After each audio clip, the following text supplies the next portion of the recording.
SunPower's collapse. Is your solar investment imploding into a black hole? Stanford University has contributed to some of the most successful companies you've heard of, like Netflix, Nike, and Nvidia. While those have been solid investments, another Stanford-originated company recently imploded like a black hole, taking people's investments. Today, we're going back to an original gangster of the solar industry, what some would consider the daddy of the Mac Daddy. Just a small company out of Richmond, California called SunPower, which after 40 years recently went belly up. And I'd be lying if I didn't say it doesn't make me feel some kind of way to hear those news.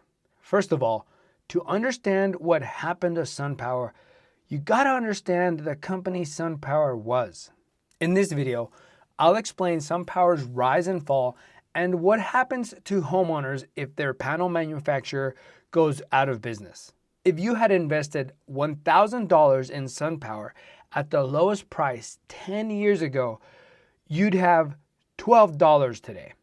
In other words, SunPower stock is now worth pennies on the dollar by comparison. SunPower was breaking necks and cashing checks in the solar industry at its peak. Snapping necks and cashing checks. In the mid-2000s, the Bush administration enacted the solar tax credit, offering to cover 30% of solar installation costs. During this period, electric rates in sunny California also started creeping up, and solar energy made more sense. Eventually, California became the top market for solar installations, many of which were SunPower. In November 2007, their stock price even peaked at $87. It was rather impressive for a company once called EOS and started with a $2,000 investment. But you don't go from small beginnings to one of the most respected names in the solar industry on your tall stature and good looks alone. You gotta put in hard work and effort. A great story also goes a long way to stand out, and SunPower's story was that their panel was the shit. Better than all other panels, most efficient, most energy dense, most high-end panel your money could buy. And a lot of that was true, especially the latter part. Unfortunately for SunPower, their high price put off a lot of customers, especially when the alternative option was almost as good for 20% savings on a $30,000 purchase. By 2012, SunPower had lost significant market share, and the stock price was scraping the bottom of the barrel at $2.50 a share. Were it not for a $1.3 billion investment from French energy company Total in 2011 for majority interest, SunPower may have gone under. By 2013, they even mounted a comeback that saw a renewed peak in their stock price, coming in at $27 in June of 2014. It seemed like the wind was now beneath SunPower's wings. They even broke records by powering the Solar Impulse 2 for the longest solo solar flight. That's not a tongue twister. That's really how it went down. Unfortunately, the solar industry has experienced some challenging times in recent years, and the lingering effects of the pandemic cast shade on solar adoption and slowed down sales for everyone, including SunPower. But SunPower was on shaky ground well before the pandemic broke out, and I believe there are 3 reasons for this. Number 1, SunPower's most efficient solar panel I could find right now comes in at 22.8% and uses ultra-pure silicone wafers with interdigitated black contact cell architecture. This other panel clocks in at 22% efficiency, but costs 25% less and offers damn near identical warranties. Which of the 2 do you want to hear more about? I recall being in the home helping people buy solar, and when I showed people how the alternative to SunPower offered savings that allowed them to buy more electricity at a lower price, most people wanted comfort and extra power rather than technical specs.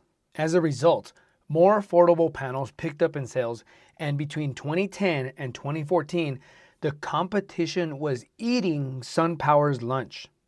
However, We can't put it all on price disparity because value is in the eye of the beholder. Otherwise, there wouldn't be a luxury goods market.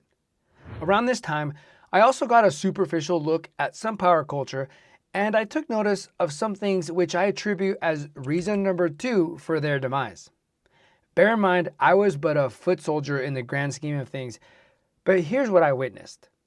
SunPower saw themselves as the absolute best, a real unit of pedigree tracing its roots in quantifiable performance, superior technology, and radiant luster in the name SunPower.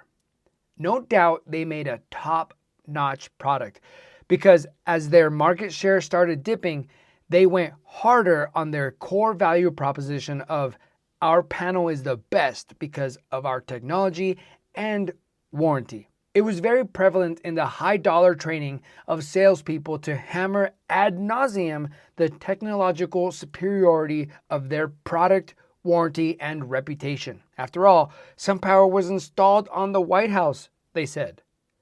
When visiting the lowly installers actually selling their product, they carried themselves with noses held high and greater than thou attitude. The SunPower culture I regularly saw reeked of superiority to everyone and everything. It was the worst, and I hate to say this, but it was so palpable. And perhaps you can argue I'm a socially inept and overwhelmingly sensitive flower. But for reference, the last time I took any real offense to anything was during a complex ambush, so I like to think I'm thick-skinned. Now for the third and final straw that took the power out of SunPower. You ever hear the saying, people are our greatest asset? I've never run a multi-billion-dollar company, but I have been in combat, and business and war aren't too different. If you don't have good people behind your cause, you ain't got shit. SunPower thought so highly of themselves that they tried to make their solar installers and their dealers subservient to them. Around 2016-2017, they lost their mind and demanded exclusivity to SunPower from their dealers or be subject to increased pricing. This proved my notion that the culture at SunPower was toxic and that the company brass didn't value the people moving their product. Combine poor company culture with deteriorating partnerships and intense competition, and you have a recipe for disaster. Now you can argue that interest rates have been high for the last 2 years, which has lowered solar demand. You can also claim that shifting policy has taken a toll on SunPower sales, which to some degree is not wrong. But SunPower made its bed all by itself. They're now reaping what they sowed. Online memes about SunPower headquarters being converted into a Spirit Halloween store were trending online when the latest SunPower woes broke. And just a few days later, SunPower filed for Chapter 11 bankruptcy. If you have a SunPower system, you should take some precautionary measures. Typically, when an installer goes out of business, a homeowner can turn to the manufacturer for help.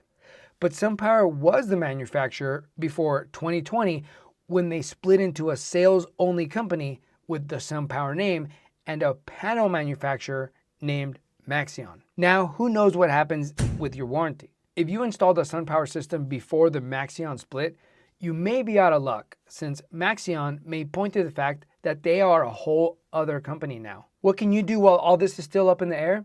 I'd recommend 2 things. First, hit the like and subscribe button. Second, keep a close eye on your solar monitoring, and if it lets you, set up automated monitoring to alert you of anomalies. We made an entire video about that here. Check it out. Paying attention to your solar monitoring can prevent you from having a huge surprise electric bill because the solar didn't work and you weren't aware. Remember how you used to mind your cell phone minutes or text messages on old cell phone plans? Do that with your solars. It's as simple as that, especially if you're counting on some SRECs or any paid solar generation program in addition to net metering.